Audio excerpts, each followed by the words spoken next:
नमस्कार, सत्यहिंदी.com पर आपका स्वागत। मैं हूं शैलेश। दो राज्यों में अगले साल मार्च अप्रैल में चुनाव है, बंगाल और तमिलनाडु। दोनों बड़े राज्य हैं और दोनों में चुनाव का एजेंडा तय करने की कोशिश अभी से शुरू हो गई है। आपने देखा कि संसद में वंदे मातरम की गूंज इस सप्ताह छाई रही और अब आ गया है एक दीप स्तंभ पर रोशनी करने का मामला। ये तमिलनाडु का मामला है। तो एक तरफ ऐसा लग रहा है कि बंगाल में वंदे मातरम के नाम पर ध्रुवीकरण की कोशिश होगी और तमिलनाडु में दीप स्तंभ के नाम पर होगी। दोनों में हिंदू मुस्लिम विवाद के मुद्दे जो हैं वो अंतर्निहित हैं, वहाँ मौजूद हैं। वंदे मातरम पर बहुत कुछ सुन चुके हैं, देख चुके हैं आप, लेकिन ये जो विवाद है, जो दीप स्तंभ पर दीप प्रज्वलित करने का, इसको देखते हैं कि ये पूरा का पूरा मामला जो है वो क्या है। इसको दीप थून भी कहते हैं। असल में ये जो कार्तिक महीना होता है उसमें उसकी पूर्णिमा को तमिलनाडु में उसी तरह का त्यौहार मनाया जाता है जिस तरह का दिवाली उत्तर भारत में होता है। उसमें भी दीप जलाए जाते हैं, घरों में भी और मंदिरों में भी, और उसके साथ साथ जो है वो रंगोली जैसे यहाँ बनाते हैं वहाँ भी बनाते हैं। और एक फ़र्क ये ज़रूर है कि इधर उत्तर भारत में लक्ष्मी की पूजा की जाती है, वहाँ मुरुगन स्वामी यानी कार्तिकेय या और शिव की पूजा होती है। आपको पता है कार्तिकेय जो है वो शिव के पुत्र थे और एक बहुत शक्तिशाली सेनापति के रूप में हमारे धार्मिक ग्रंथों में उनका उल्लेख आता है। तो ये विवाद क्या है, जरा इस पर गौर करते हैं।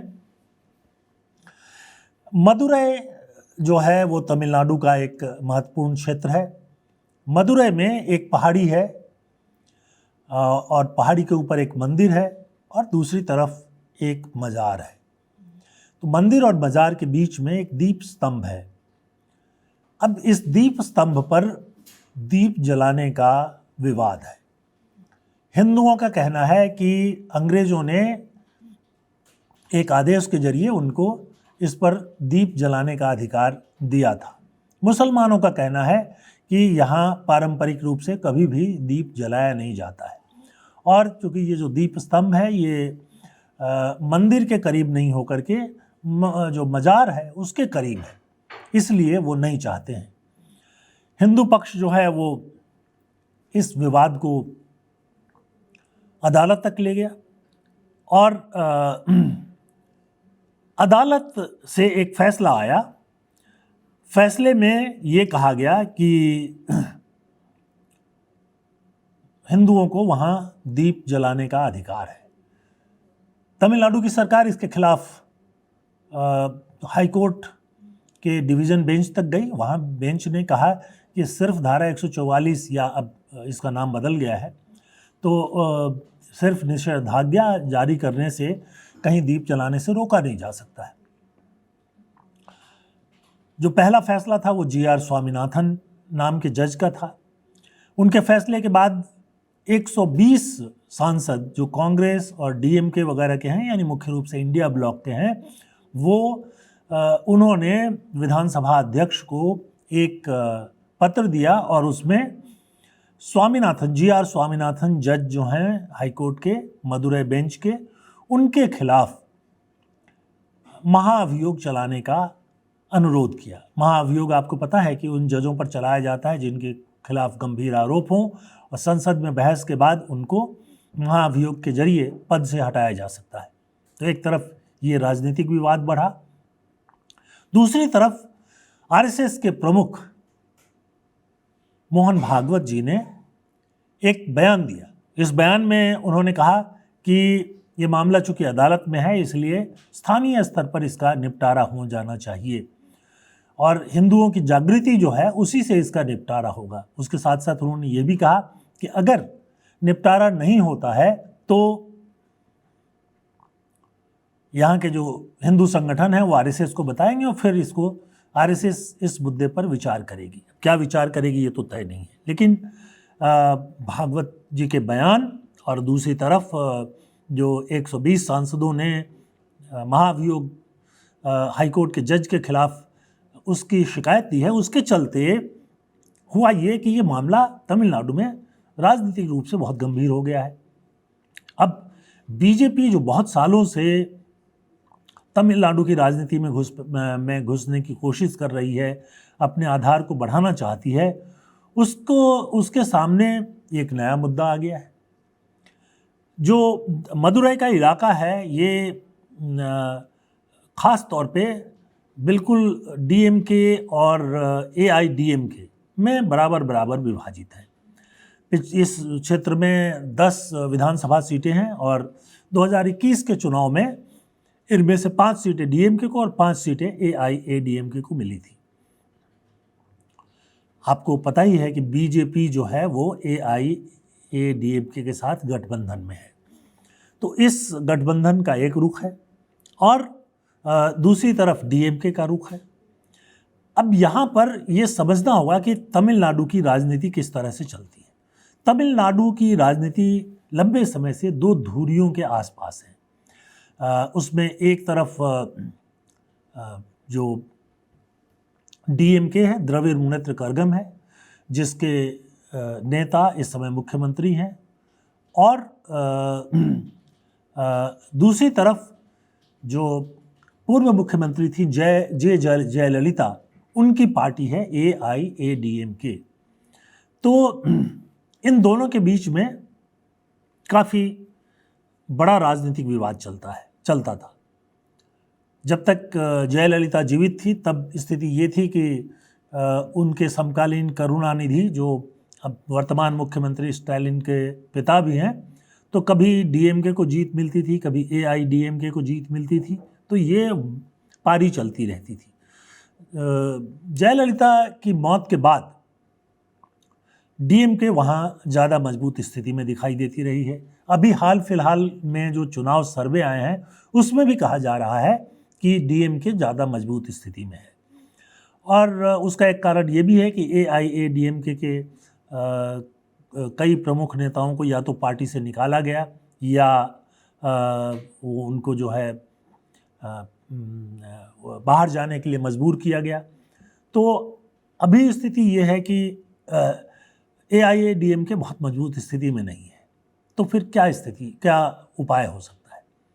और इसलिए जो ये दीप स्तंभ पर दीप जलाने के नाम पर विवाद चलाया जा रहा है, उसको लेकर एक बात तो बहुत साफ तौर पर नज़र आ रही है कि एक राजनीतिक माहौल बनाने की कोशिश की जा रही है।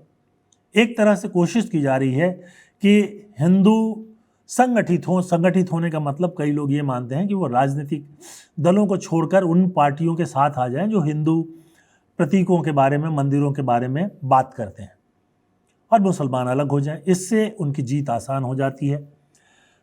इसी मकसद से आप देख रहे हैं कि वंदे मातरम को भी एक बड़े मुद्दे की तरह बनाने की कोशिश की जा रही है। संसद में उस पर बहस की गई। बहस में नेहरू की आलोचना सरकार की तरफ से हुआ। विपक्ष ने सरकार पर और सरकारी पक्ष पर आरोप लगाए, और ठीक इसी तरह से अब ये दीप स्तंभ या दीप धुन का विवाद जो है वो खड़ा करने की कोशिश की जा रही है। अगर आप देखें कि तमिलनाडु में जो जातीय समीकरण है उसकी क्या स्थिति है, तो वहाँ पर एक विचित्र समीकरण अब भी दिखाई देता है, जिसमें कि आप देखेंगे कि डीएमके जो है, द्रविड़ मुनेत्र कड़गम पार्टी जो है, उसमें दलित, ईसाई, मुस्लिम और ब्राह्मण जैसी जो सवर्ण जातियाँ हैं वो इकट्ठा चल रही हैं, और डीएमके की जीत का एक ये बड़ा आधार है।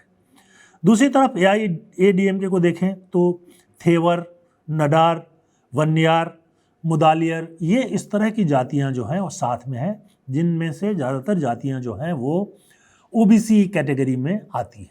तो ये अभी वहाँ एक ओबीसी बनाम दलित, ब्राह्मण, मुस्लिम वो चलता ही रहा था पहले से ही।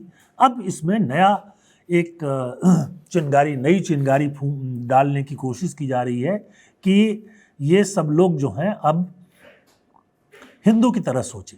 हालांकि ये मुश्किल काम है तमिलनाडु में, वहाँ राजनीति जो है वो एक अलग तरह के गठबंधन में है और इसलिए कांग्रेस को भी वहाँ से बाहर होना पड़ा द्रविड़ आंदोलन के जोर के कारण। और एक आज कांग्रेस जैसी पार्टी भी जो है डीएमके के एक छोटे पार्टनर के रूप में वहाँ मौजूद है। दूसरी तरफ बीजेपी घुसपैठ की कोशिश कर रही है। अब अगर आप देखें तो 2021 में जो विधानसभा के चुनाव हुए थे उसमें बीजेपी जो है वो 20 सीटों पर एआईडीएमके के साथ मिलकर लड़ी और सिर्फ 4 सीटें ही जीत पाई। लोकसभा में एआईएडीएमके और बीजेपी किसी को भी कोई सीट नहीं मिला, पूरी की पूरी 39 सीटें डीएमके के हाथ चली गई। विधानसभा में बीजेपी का वोट शेयर 2.6% था, लेकिन लोकसभा के हिसाब से देखें तो वो वोट शेयर जो है करीब करीब 11% हो गया था। इसलिए बीजेपी को लगता है कि उम्मीद की किरण अभी भी बाकी है। उस पर से मोहन भागवत जी का बयान, मोहन भागवत जी ने यह बयान तमिलनाडु में ही एक सभा में दिया। तो अब कुल मिलाकर स्थिति ये बन रही है कि तमिलनाडु में जहाँ की द्रविड़ और अन्य जातियों के बीच में विवाद रहा है और जिसके चलते तमिल पार्टियां जिनको कहते हैं, जो द्रविड़ पार्टियां कहते हैं, वो मजबूत स्थिति में रही हैं, उसकी जगह एक हिंदुत्व को डालने की एक कोशिश जो है वो साफ साफ दिखाई दे रही है। और ये चुनाव जैसे जैसे नज़दीक आएंगे वैसे वैसे ये बढ़ भी सकता है। तो एक ये नया राज्य एक तरह से समझिए कि बीजेपी को मिल गया है। हम आज इस राज्य की राजनीति पर ज़्यादा बात नहीं करेंगे, लेकिन आगे चलकर हम धीरे धीरे इस पर नज़र रखेंगे कि तमिलनाडु की राजनीति किस दिशा में जा रही है और उस पर हम आपको बताते रहेंगे। आज के इस प्रोग्राम में बस इतना ही। बहुत बहुत धन्यवाद। नमस्कार।